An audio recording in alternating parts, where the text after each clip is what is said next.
Oh yeah, much more boost.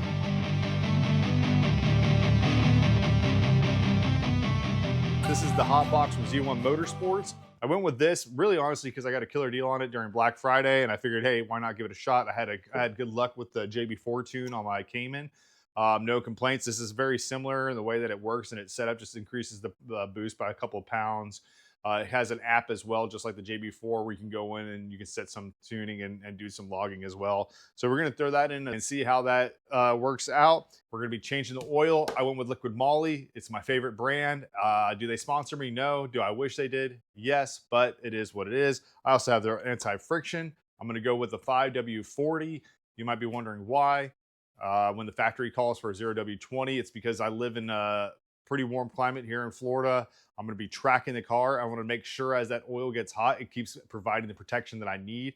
But I will, with running a higher viscosity oil, I will let the car run up more, make sure that it gets up to temperature before really getting on it. I got a filter from K&N. And then the final piece of the puzzle is this. I got a drain plug from Z1 Motorsports. It has the magnet and the crush washers already in it. So I might as well throw that in while we're there. If you guys haven't liked and subscribed, please go ahead, pause the video and do that now. It really helps me out. It's free and it only takes a second. And with that said, all right, guys, let's get to it and start wrenching. All right, we're going to start by taking off this pan. It's just a 10 millimeter.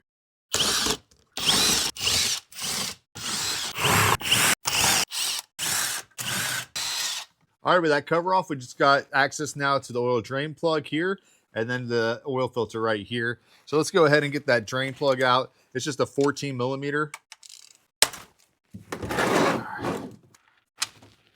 All right. Look at that oil.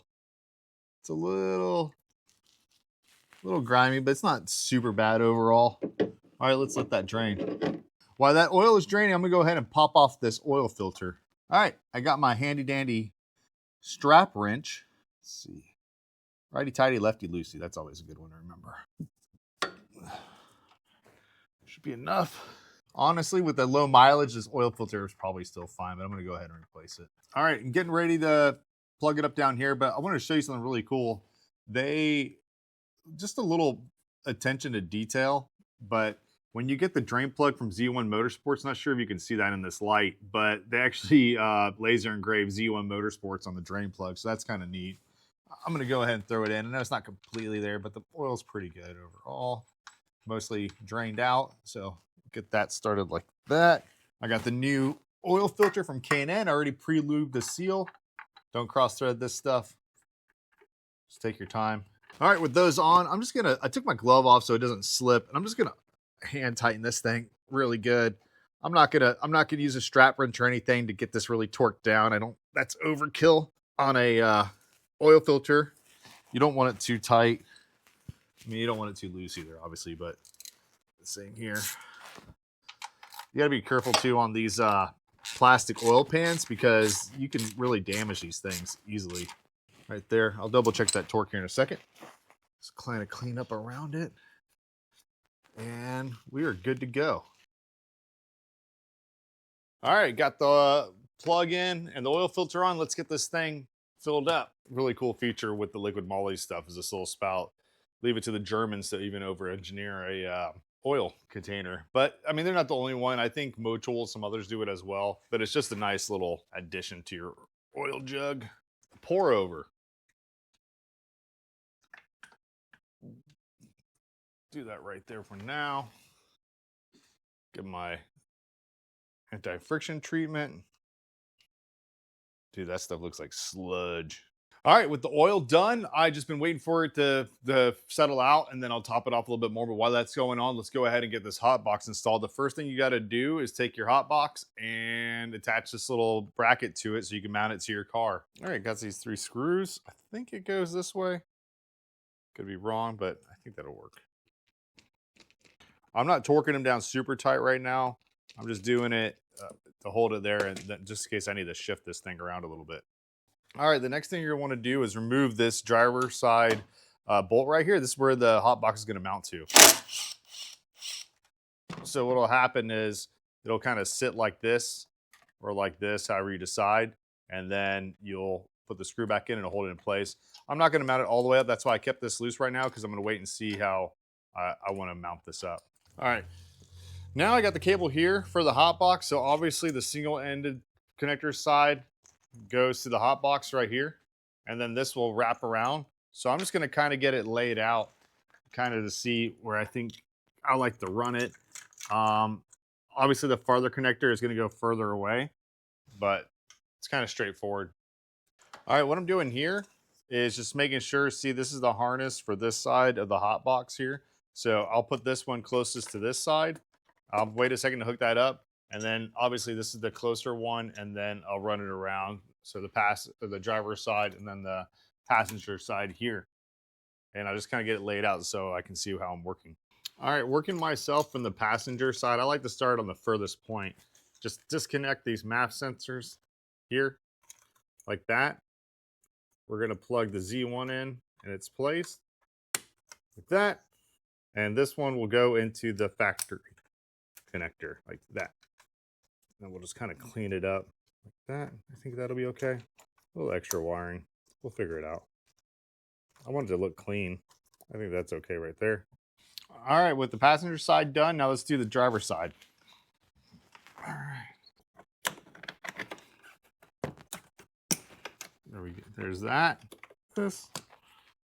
Nice. Let's get these cables now in here. I think that looks kind of factory. I'll zip tie it over here. I already zip tied the other side. I don't need these zip ties to be extra tight. I just need it to kind of hamper the moving a little bit. So I'm not going to go crazy on them. There we go. I'm actually leaving a little bit of a tail on them just in case I have to rearrange it. Let's see.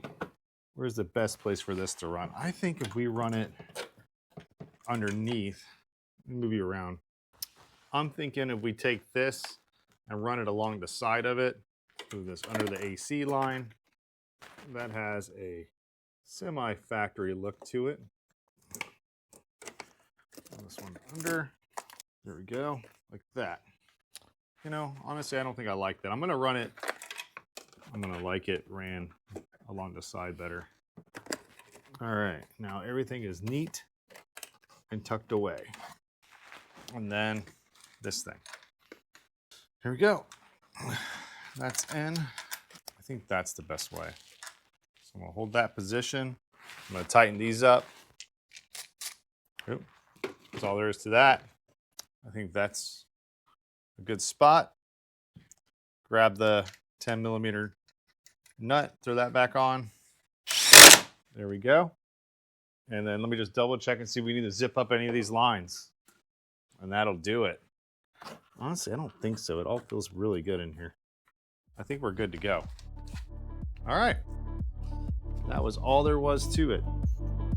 All right, guys, here's the install. I decided to do something a little different. I used one of the factory airbox screws with the rubber grommet. I felt up here, depending on positioning, it was kind of getting too close and hitting the hood. So I like it down here anyway. And now that it's on that rubber grommet, it's not gonna be too rough and bounce too hard against metal. But there it is. And really, it's just a super clean install. All right, guys, that's all there is to it for the Z1 Hotbox install. Super easy, probably takes less than 10 minutes. Now I'm gonna download the app and I'll show you guys that next. Download the app from the App Store. And then once you got it open, just go ahead and click on the app. It comes up like this. You're gonna see that it's connecting to the car. I'm gonna go ahead and wait. It checks for updates. It connects, as you can see. Right now it's on stock mode. You got stock mode, valet mode, and performance mode. Click performance, that's all there is to it. One of the things that I liked about the JB4 is that you can get, you can see live data as you're driving from that app. This one doesn't really offer any of that.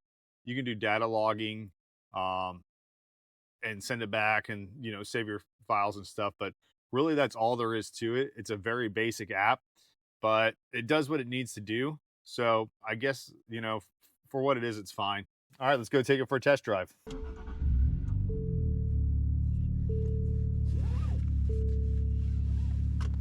All right, Got it all set up. Gonna go take it for its test drive. We got it right now on the stock mode. We're gonna see kind of how the pool feels with stock versus the tune. We'll see where the boost is sitting at. I got the boost gauge pulled up right here and kind of give it a rip and see how much of a difference it makes. All right, first gear.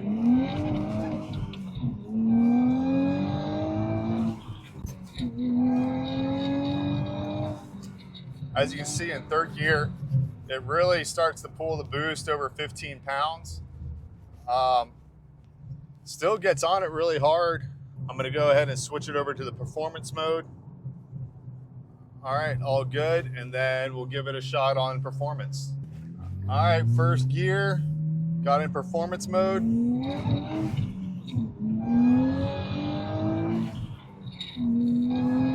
Oh yeah, much more boost. You can feel that the tires are trying to step out a little bit in second gear. Definitely breaks the tires a little bit loose in second gear more than it did with the stock tune. You can definitely feel it. I saw in third gear probably about what it said, about 3 more pounds of boost over stock. Definitely a noticeable increase, that's for sure. Feels good. One thing though I can say about this tune compared to the tune in the JB4 that I have on my Cayman, I feel like the JB4 is a little bit more linear. Like I feel like the tune on this, on how they have it set up, is that increase in boost comes in all at once. And I would like something a little bit more linear where it comes in.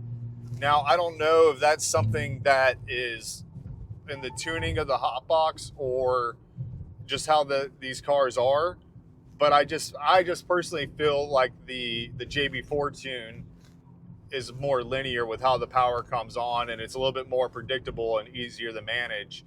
With that said, though, I think I got it on Black Friday. I got a good deal. I think for the money, you can't go wrong with it. For a few extra pounds of boost, it's noticeable difference, and why not? You know, until you're ready to go for a full tune or take it to the dyno, I think this is a good middle ground for something like that. Now, they say that they keep everything within safe parameters for timing and everything else. They don't really mess with that, and that there's plenty of fuel for that, a couple extra pounds of boost. Now, I guess if something catastrophic happens, then I'll have to learn the lesson the hard way. But I could take the log of the tune and send it in and kind of see what their response is to all that. So, but as of right now, I'm pretty happy with it overall. Like I said, my only complaint is I wish it was a little bit more linear. But for what it is, it does the job and it makes a difference. And it's a difference that you can actually feel. So with that, I hope you guys liked it. Stay tuned. I got a video coming out. I'm doing new lower down pipes, new wide pipe, doing the factory Tenneco muffler swap from the manual muffler to the AT. And I think with all that, this car is going to be a lot of fun to drive. So stay tuned for the next one. All right, guys, I'm out.